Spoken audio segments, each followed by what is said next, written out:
ಆತ್ಮೀಯ ಕರ್ನಾಟಕ ರಾಜ್ಯ ಸರ್ಕಾರಿ ನೌಕರರೇ, ತಮ್ಮೆಲ್ಲರಿಗೂ ಸ್ವಾಗತ ಮತ್ತು ಪಿಂಚಣಿದಾರರೇ.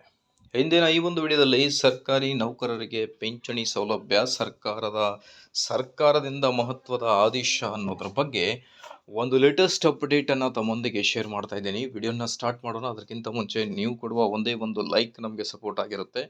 ದಯಮಾಡಿ ವಿಡಿಯೋನ ಲೈಕ್ ಮಾಡಿ, ಅದರ ಜೊತೆಗೆ ನಮ್ಮ ಯೂಟ್ಯೂಬ್ ಚಾನಲನ್ನು ಕೂಡ ಸಬ್ಸ್ಕ್ರೈಬ್ ಮಾಡಿಕೊಳ್ಳಿ. ವೀಕ್ಷಕರೇ, ಆಲ್ರೆಡಿ ತಮ್ಗೆ ಗೊತ್ತಿದೆ, DA ಏರಿಕೆಯಾಗಿದೆ ರಾಜ್ಯ ಸರ್ಕಾರಿ ನೌಕರರಿಗೆ ಮತ್ತು DR ಪಿಂಚಣಿದಾರರಿಗೆ.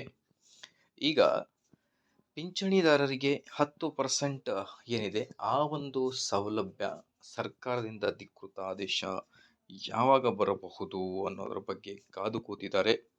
ಆಲ್ರೆಡಿ ಕರ್ನಾಟಕ ರಾಜ್ಯ ಸರ್ಕಾರಿ ನೌಕರರ ಸಂಘದ ರಾಜ್ಯಾಧ್ಯಕ್ಷರಾದ CS ಷಡಾಕ್ಷರಿ ಸರ್ ಅವರು ಕೇಂದ್ರದ ಮಾದರಿಯಲ್ಲಿ ನಮ್ಮ ರಾಜ್ಯ ಸರ್ಕಾರಿ ನೌಕರರು ಕೂಡ ವೇತನವನ್ನು ನೀಡಬೇಕು ಅನ್ನೋದ್ರ ಬಗ್ಗೆ ಮನವಿಯನ್ನು ಕೂಡ ಮಾಡ್ತಾ ಇದ್ದಾರೆ.